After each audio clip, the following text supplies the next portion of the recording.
Deep in the shadows of history lies the haunting tale of Elizabeth Bathory, the Blood Countess.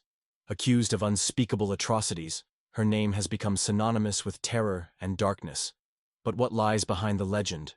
Was she a monstrous killer, or a victim of circumstance? Join me as we unravel the mysteries of Elizabeth Bathory's life and legacy, and confront the darkness that has captivated us for centuries. Elizabeth Bathory was born on August 7, 1560, in Báthory, Hungary, to a noble family known for their wealth and influence. Her father, George VI Bathory, and her mother, Anna Bathory of Somlyo, ensured she received a good education, learning languages like Latin, German, Hungarian, and Greek.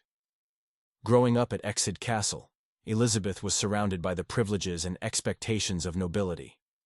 However, her childhood wasn't without challenges. She experienced seizures, possibly due to epilepsy. The Bathory family's history of producing prominent figures and their complex relationships would later play a role in Elizabeth's life and the accusations that followed. Elizabeth Bathory was accused of torturing and murdering young women, mostly peasant girls, and bathing in their blood in the belief that it would preserve her youth and beauty. Her alleged activities are believed to have started in the early 1580s and continued until her arrest in 1610. Elizabeth Bathory's life took a dark turn after marrying Count Ferenc Nadasdy in 1575, though betrothed earlier.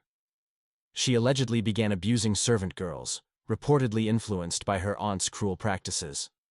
This marked the beginning of her notorious descent into sadism. Elizabeth Bathory lived in a tumultuous era, with Hungary divided between the Habsburgs and Ottoman rule.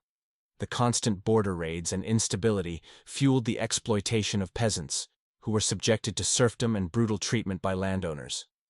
This environment of violence and oppression may have contributed to Bathory's own descent into cruelty, as she targeted the daughters of her serfs. Elizabeth became increasingly enthralled by the dark arts, surrounding herself with witches who catered to her sinister desires and sadistic indulgences. After Nadasdy's death, Bathory's behavior became increasingly erratic. She clashed with Imre Megyeri, who was entrusted with managing her estates and son's education. Meanwhile, strange occurrences and blood-curdling screams were reported from the Nadasdy Palace in Vienna, with the monks attributing it to the countess's alleged need for fresh meat for her health.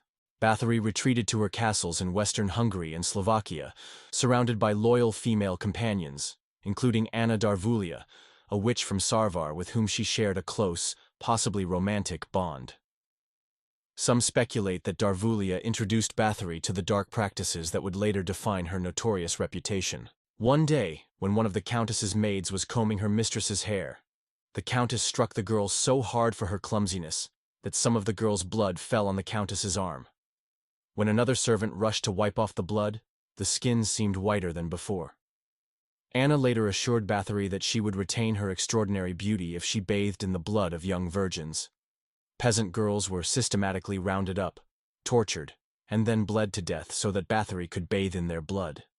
In her castles were iron cages. A girl placed inside was slashed to ribbons by movable steel blades, while the countess, standing underneath, was showered in warm blood. After Anna Darvulia's death, Bathory turned to Erzi Majorova, a local widow and alleged witch, for guidance. As Bathory's doubts about the blood bath's effectiveness grew, Majorova suggested targeting higher-class virgins to intensify the ritual, which Bathory pursued with increasing recklessness. Rumors spread about peasant girls vanishing, but it was the missing high-born victims that sparked real inquiry. Local pastors grew suspicious due to the numerous burials, and one even discovered rotting bodies in a church vault. As scrutiny increased, Bathory stopped burying her victims, but her servants became sloppy. The final straw came when a visiting nobleman's dogs dug up human remains in the castle garden. In 1608, Archduke Matthias seized the Hungarian throne with Protestant support. Rudolf abdicated, and Matthias was crowned king. As a favor, Matthias appointed György Thurzo, Elizabeth Bathory's kinsman, as Palatine. However, Bathory's alleged crimes posed a dilemma: her family ties and Protestant allies versus public scrutiny. Matthias opted for an inquiry. György Thurzo planned to quietly remove her from Székely and imprison her in a nunnery to protect family honor. However, Imre Megyeri's deposition to the Hungarian Diet forced Thurzo to act. On December 29, 1610, Thurzo and his men arrived at Székely, uncovering horrors that confirmed the accusations. Bathory was placed under house arrest, and her servants were taken for questioning. 2 trials were held in 1611. On January 2nd, 13 witnesses testified against Bathory, with 4 servants detailing her torture methods. Later, on January 7th, a secret trial revealed a list of 650 alleged victims in Bathory's handwriting, presented by a servant girl. Bathory's servants were punished. 2 female servants were burnt alive after mutilation. 1 male servant was beheaded and burnt, and the 4th received a lesser sentence. Bathory herself wasn't tried, but was imprisoned in her chamber, where she remained until her death on August 21st, 1614. Her properties were divided among her family members. King Matthias wanted a public trial and property confiscation, but Thurzo resisted, supported by Bathory's family members. Matthias prioritized his own ambitions, including being elected King of Bohemia and Holy Roman Emperor, and ultimately let the matter drop.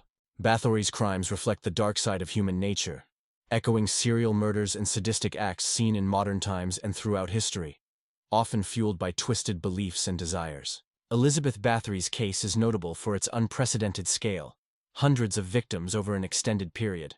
Her aristocratic status and Hungary's social hierarchy enabled her crimes, which would have been harder to conceal in a more structured system like Jacobean England.